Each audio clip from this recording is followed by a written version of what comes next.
j'espère que vous allez bien. Aujourd'hui, je suis avec Gilles Delanoë. Bonjour Edia, bonjour tout le monde. C'était un de mes professeurs à l'école de naturopathie. Aujourd'hui, donc, on a décidé de réaliser des vidéos ensemble. De quoi va-t-on parler aujourd'hui, Gilles? Bien, Edia, nous allons parler de la constipation. Alors, l'idée, c'est vraiment de réaliser une vidéo qui va balayer le sujet dans sa globalité, parce qu'il va venir par la suite un dossier très complet sur la constipation que l'on pourra trouver dans le lien en dessous. Super, c'est parti!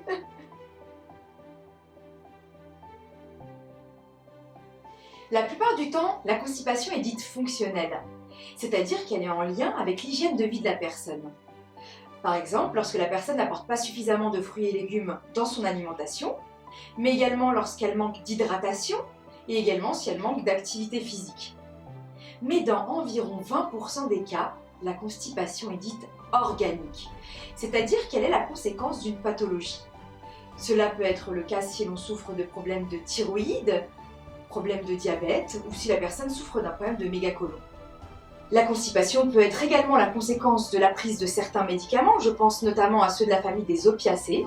Elle peut être également la conséquence d'une insuffisance hépatobiliaire, donc elle peut être en lien avec le foie. Pourquoi ? La bile joue plusieurs rôles et un de ces rôles est d'assurer la bonne digestion des graisses en les émulsifiant.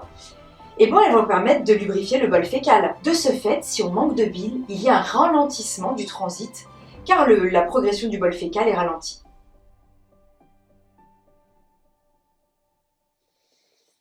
Eh bien, si nous parlions un peu du stress. Alors, le stress, notamment lorsqu'il est chronique, c'est un facteur qui est vraiment un facteur favorisant de la constipation, voire il peut vraiment entretenir cette constipation. Soyons d'accord, le stress est tout à fait physiologique, c'est une action physiologique dont on a besoin.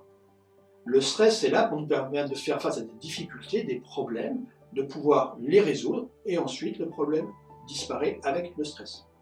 Néanmoins, lorsque ce stress est présent trop longtemps, trop souvent sans être résolu, et c'est ce que nous rencontrons pour beaucoup d'entre nous dans notre vie au quotidien, eh bien il se produit des petits dysfonctionnements qui n'y paraissent pas mais qui nous impactent peu à peu sur la durée. C'est le cas avec les muscles qui servent dans le transit. Ces muscles répondent à un stimuli nerveux. Quand je suis en équilibre, tout est OK. Quand je suis stressé, eh bien soit ces stimuli sont trop nombreux, trop souvent ou pas assez souvent. Et ce qui se passe en particulier, c'est quand l'ensemble de ces stimuli ont tendance à être ralentis à cause de ce stress que j'ai au quotidien, mes muscles sont ralentis, donc le transit est ralenti, donc je suis dans un phénomène de constipation. Et si ce stress perdure dans le temps, la constipation perdure avec le stress et amplifie ainsi que ses conséquences. Voilà.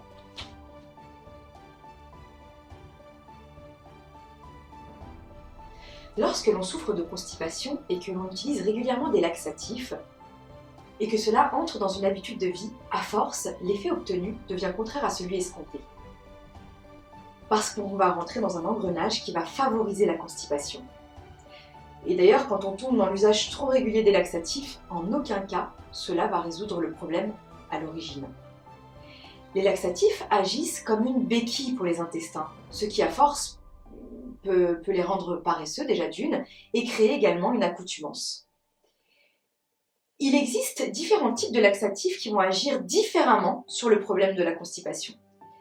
Je vous conseille vivement d'utiliser les laxatifs doux, riches en mucilage. Déjà d'une part, ils sont sans accoutumance, ils respectent l'intégrité structurelle de la muqueuse intestinale, grâce notamment à leur action émolliente. Leur mode d'action est purement mécanique car au niveau intestinal, les mucilages vont former un gel visqueux qui va permettre de lubrifier les parois intestinales et d'augmenter le volume des selles, ce qui par conséquent va stimuler le péristatisme intestinal. D'autres laxatifs sont en revanche irritants. Ce sont les laxatifs stimulants qui, à force d'utilisation, agressent la muqueuse intestinale. Ils doivent impérativement être utilisés sur une courte durée. Et même si ce sont des laxatifs d'origine naturelle, que l'on va trouver par exemple dans le séné, la bourdaine, dans la racine de rhubarbe, je vous conseille pour leur utilisation d'être suivi par un thérapeute formé à leur usage. Alors, parlons aussi de l'approche symbolique, car nous ne sommes pas que de la physiologie. Et d'un point de vue symbolique, la rétention des fesses peut-être en lien avec des choses qui coincent dans notre vie, des choses qu'on retient, qu'on n'exprime pas. Alors que ce soit vrai ou pas, on peut y croire, pas y croire, mais néanmoins, je pense qu'il est vraiment intéressant de se poser la question, est-ce que dans ma vie, est-ce qu'il n'y a pas des choses que j'ai tendance à retenir, à vouloir aussi parfois trop contrôler ou maîtriser, et qui m'empêchent de relâcher, et de même façon de pouvoir relâcher d'un point de vue intellectuel, mais d'un point de vue physiologique. Et souvent, des personnes qui sont constipées pourraient se poser cette question, c'est une question qui peut être bien intéressante.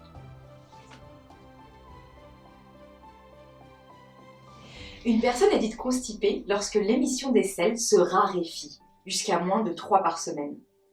D'un point de vue physiologique, l'avancement du bol fécal se fait par le biais du péristatisme. Le péristatisme, ce sont des mouvements musculaires qui vont être rythmés et qui vont permettre l'avancement du bol fécal dans les intestins jusqu'au rectum. Dans le cas de la constipation, la progression du bol fécal est ralentie.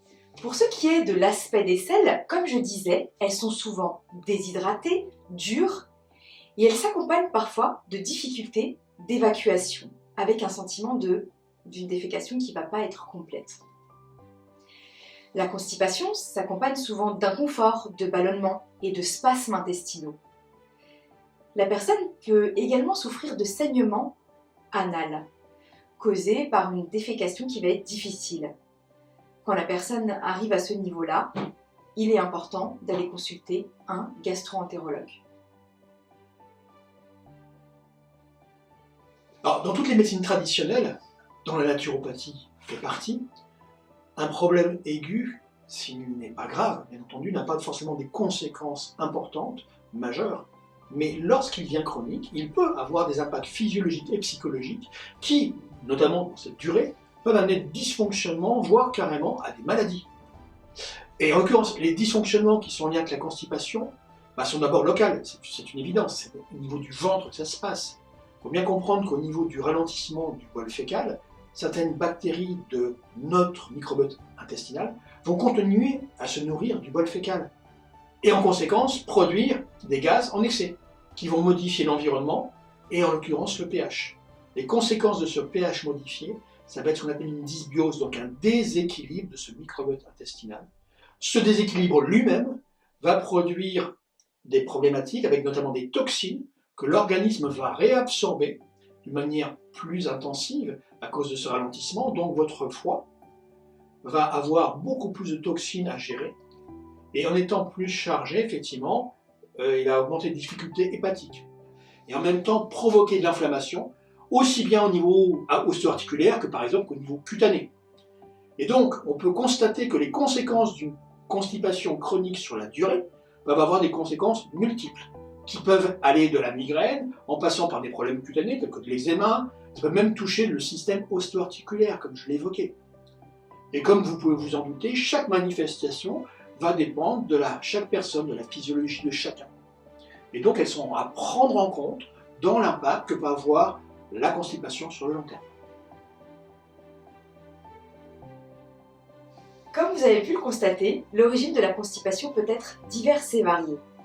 De ce fait, il est important d'en déterminer les causes, car en fonction d'elles, la prise en charge thérapeutique ne sera pas la même.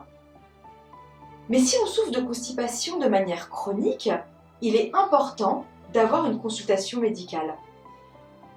L'idée, c'est vraiment de pouvoir éliminer les causes graves en lien avec la constipation.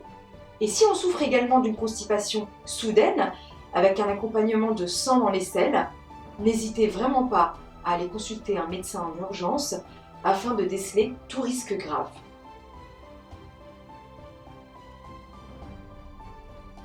Oui, parce que parfois, aller aux toilettes en dehors de la maison peut être compliqué. Et cela dès le plus jeune âge, dès l'école. Donc que ce soit l'école ou au bureau, nous pouvons être gênés. Car il faut se sentir vraiment en sécurité, c'est hyper important pour pouvoir aller à la selle. Et se retenir d'aller aux toilettes lorsque l'envie vient favorise la rétention des selles. Si c'est une fois de temps en temps, c'est pas bien grave. Mais le problème, ce qui arrive pour un certain nombre de personnes, c'est lorsque cette habitude s'inscrit dans la durée. Donc cela peut devenir vraiment problématique de se retenir une bonne partie de la journée. Et donc pour cela, il faut apprendre à rééduquer le transit en essayant de s'habituer à aller à la salle à des heures très régulières, même s'il ne se passe rien. il faut y aller. Et pour avoir une bonne position de défécation, il faut installer aussi un petit marchepied sous les pieds afin d'avoir les genoux repliés, car physiologiquement, cette position est celle qui respecte le plus l'acte naturel de défécation.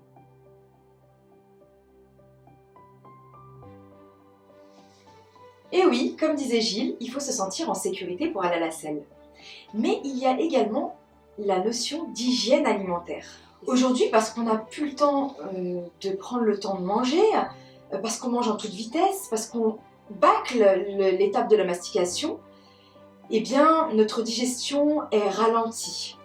Pour vous dire combien la mastication est importante, c'est que beaucoup de personnes se sont senties soulagées de leurs problèmes intestinaux juste en prenant le temps de manger en conscience et en donnant le temps de la mastication. Pourquoi ? Parce que marcher longuement un aliment va permettre de préparer la digestion. Parce que ce qu'on ne sait pas, c'est que le cerveau, lui, il va analyser chaque aliment et faire appel à des sécrétions enzymatiques spécifiques, ce qui par conséquent va permettre d'optimiser la digestion. Et puis d'ailleurs, n'oublions pas que l'estomac n'a pas de dents et que plus on lui facilite en amont, grâce à la mastication, et moins il sera sujet à des douleurs, des crampes, et moins on sera sujet à des ballonnements. Comme vous devez sûrement le savoir, lorsque l'on souffre de constipation, l'hydratation est très importante, et même en règle générale. Comment on fait boire des petites quantités d'eau tout au long de la journée, plutôt que de boire pendant les repas, parce que dans ces cas-là, on risque de diluer les enzymes digestives. Et d'ailleurs, dans les médecines traditionnelles, il nous est rapporté que la prise d'un grand verre d'eau tiède le matin relance l'activité motrice intestinale. Alors maintenant, évoquons les fibres et l'ajout de fibres. Nous savons toutes et tous que la consommation de fibres issues des fruits, des légumes, que ce soit aussi des céréales, que ce soit des légumineuses, est vivement conseillée pour le bon déroulement du transit. Ces fibres sont la partie donc végétale que nous ne digérons pas. Néanmoins, elles ont 3 rôles qui sont super importants. En premier, en frottant le long de l'intestin, elles vont déclencher le réflexe des muscles du péristaltisme. Et c'est ce frottement qui déclenche ce réflexe. En second, elles vont aussi nous apporter de l'eau dont nous avons bien besoin pour nous hydrater. Enfin, elles nourrissent de façon très bénéfique notre flore intestinale, notre microbiote intestinal. Et donc chacun de ces 3 points est vraiment particulièrement important et à bien respecter grâce à ces fibres. Alors est-ce que les probiotiques aussi nous aident ? Parce qu'on entend beaucoup parler. Alors les probiotiques, ce sont quoi ? Ce sont des bactéries qui soutiennent notre microbiote intestinal et qui en font partie. Donc ces probiotiques, s'ils peuvent exister sous forme de compléments, on les trouve principalement aussi dans des produits fermentés crus.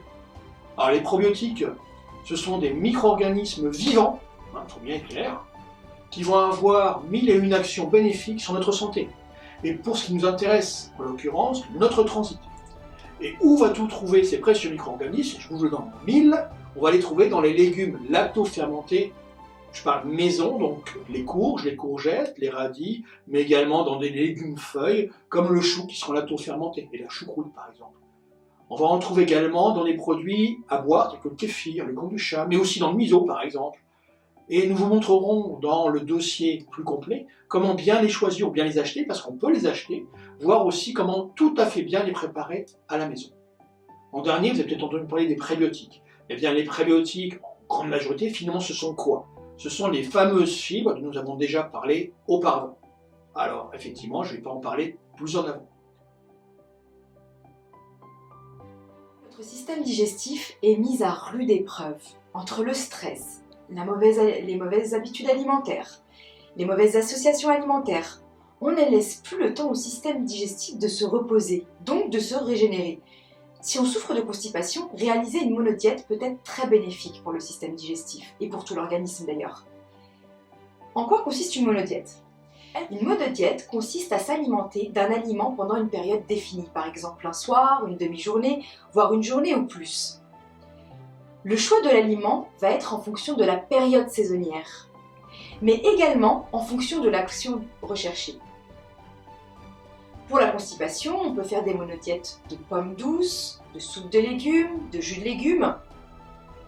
Et l'intérêt d'une monodiète, en fait, on va permettre d'alléger le travail du système digestif. Parce que le système digestif a besoin d'énormément d'énergie pour fonctionner. Et en le mettant en repos, cette énergie sera mobilisée pour des actions de réparation, de détoxification, de régénération. Ce qui est important de savoir, c'est qu'une monodiète ne se réalise pas du jour au lendemain, c'est quelque chose qui se prépare. La suppression des aliments doit se faire de manière progressive. D'ailleurs, je vous conseille d'être suivi par un thérapeute qui vous aidera à choisir l'aliment le plus adapté à la saison, mais également à votre constitution. Pour tonifier la musculature intestinale, il est intéressant d'intégrer une activité physique régulière comme la marche ou le jardinage ou la natation, même une autre. L'idée, c'est de mettre en mouvement les intestins avec cette activité. Quelque part, vous massez directement vos intestins. Donc vous pouvez aussi d'ailleurs faire des automassages de l'abdomen en réalisant des mouvements circulaires dans le sens des aiguilles d'une montre. Ainsi, vous respectez le mouvement naturel intestinal jusqu'à la sortie, tout en calmant en plus votre système nerveux intestinal et central.